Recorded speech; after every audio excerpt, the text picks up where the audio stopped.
Salve, salve meus queridos amigos, sejam muito bem-vindos ao canal TQSP, o canal Tinha Que Ser Preto, o canal que traz pretos inspiradores e suas histórias inspiradoras.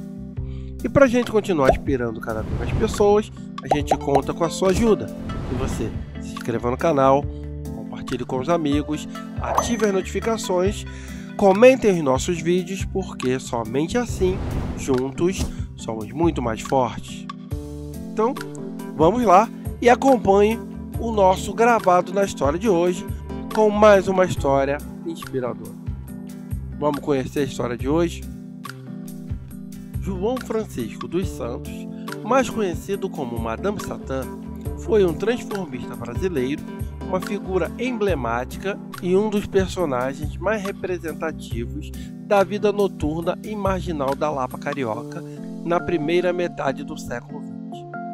Nascido em 1900, no interior de Pernambuco, João Francisco dos Santos é filho de Manuel Francisco dos Santos e Firmina Teresa da Conceição, ambos descendentes de africanos escravizados.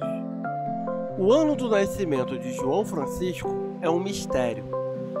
De acordo com o registro civil, o nascimento do menino é datado do ano de 1903. Porém, na época, o registro não era garantia de exatidão. Devido a esse problema, Madame Satã adotou a data 25 de fevereiro de 1900 como a data efetiva do seu nascimento.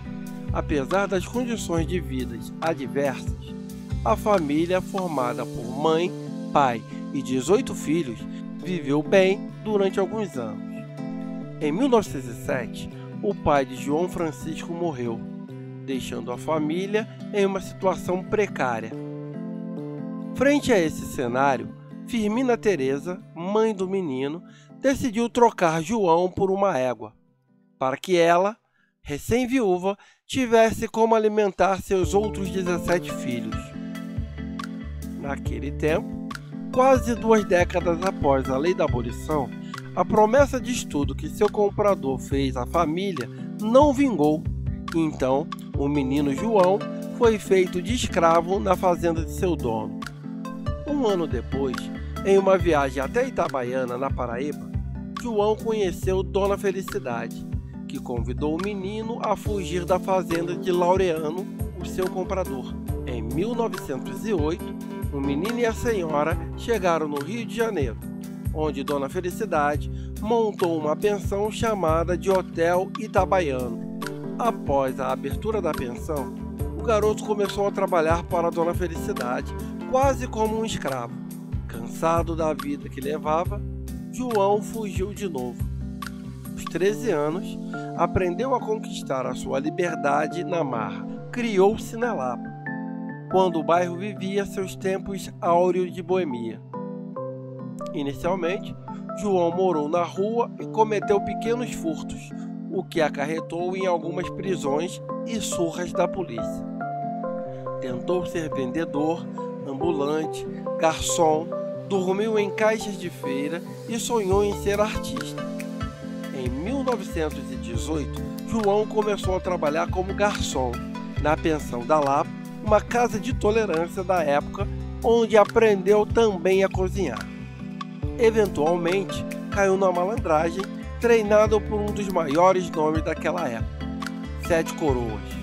Preto e pobre, aos 23 anos, João era conhecido como Caranguejo, por seu infalível soco de esquerda e por frequentar a Praia das Virtudes, onde ia nadar e conseguir o condicionamento físico que lhe permitia fugir da perseguição incansável da polícia.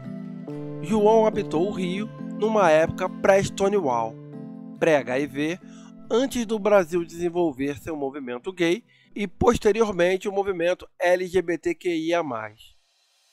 Foi chamado de boneca, bicha e travesti, muitas das alcunhas que usam para ofender até hoje e que, lá atrás, na época de 1920, Satã já havia criado coragem para se apropriar dos termos e impô-los com orgulho, defendendo tanto a si mesmo quanto a quem quer que precisasse. Seu lado protetor o acompanhou até o fim da vida.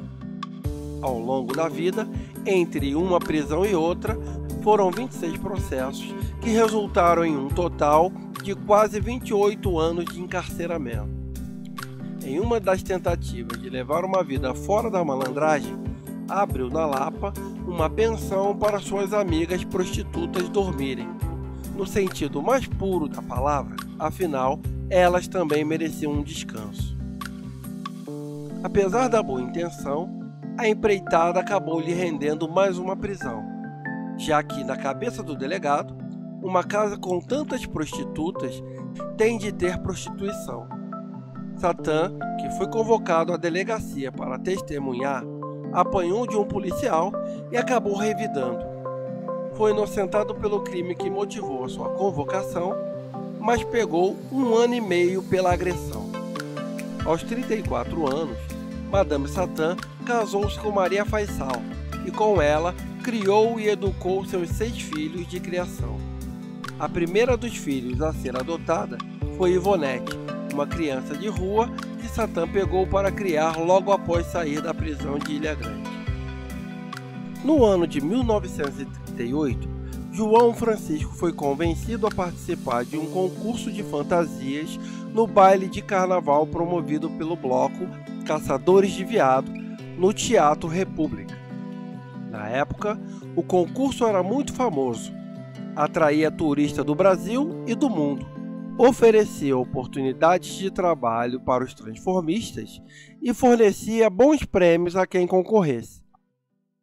Inspirada em um morcego do nordeste do país, mais especificamente da região de Glória do Goitá, João Francisco ganhou o primeiro prêmio do concurso, um rádio e um tapete de mesa. Dias depois, o transformista e seus amigos foram presos no Passeio Público, um parque famoso no Rio de Janeiro por ser um ponto de encontro de homossexuais. Na hora de registrar a ocorrência, o delegado pediu que João falasse seu apelido, mas ele afirmou que não tinha nenhum e se recusou a contar seu nome verdadeiro. Porém, o oficial reconheceu o malandro como sendo o vencedor do concurso do Teatro da República. Associando a fantasia que ele usou no concurso com o filme Madame Satã, que havia sido recentemente lançado no Brasil, o delegado decidiu apelidar João Francisco dos Santos de Madame Satã. Além de malandro, pai, lutador e exímio cozinheiro, Madame Satã foi também o primeiro travesti artista do Brasil. Apesar de ter reservado os momentos de feminilidade para o palco, rejeitando fora dele qualquer rótulo que atestasse contra sua fama de macho, se apresentava rebolando com uma saia vermelha em um teatro da Praça Tiradentes, interpretando um número que ficou clássico em seu repertório com a música Mulher de Besteira. Seu sonho era ser uma versão brasileira da sua diva Josephine Baker, e para isso assumia a alcunha de mulata do Balacochê. Após sair da prisão em 1965, Satã decidiu abandonar a Lapa e permanecer em Ilha Grande, indo morar na Vila do Abraão. Em 1971, Satã concedeu uma polêmica entrevista ao jornal O Pasquim, já aos 71 anos de idade. Após o sucesso da entrevista, que trouxe detalhes da história de vida do malandro, Satã publicou o primeiro livro de memórias pela editora Lidador, o Memórias de Madame Satã, escrito por Silvan Paeso. O livro foi publicado em 1972. Em fevereiro de 1976, Madame Satã foi internada em um hospital em Angra dos Reis. Mesmo com o tratamento adequado, Satã morreu após ter complicações de um câncer no pulmão. Apesar da fama, a notícia de sua morte não foi muito noticiada no Rio de Janeiro. Já em São Paulo, a morte de Madame Satã saiu na primeira página do jornal Folha Ilustrada da Folha de São Paulo. Outro lugar de destaque que a morte de Madame Satã ganhou foi no jornal O Pasquim. Madame Satã foi a primeira artista travesti do Brasil E muito antes dos movimentos ativistas LGBTQIA+, Madame Satã se abrigava literalmente em garantir os seus direitos e respeito a si e dos que estavam ao seu redor. O seu instinto protetor em uma época de pura e dura repressão contra a malandragem, a homossexualidade e a prostituição é o que nos faz ter esse imenso respeito e dizer que Madame Satã tinha que ser preta. Muito obrigado, Madame Satã, pela sua representatividade. E se você gostou desse Gravado na História que contou a história de Madame Satã, então se inscreva no canal, compartilhe com os amigos, ative as notificações, comentem os nossos vídeos, porque somente assim, juntos, somos muito mais fortes. Um grande beijo e até o próximo vídeo. Fiquem na paz.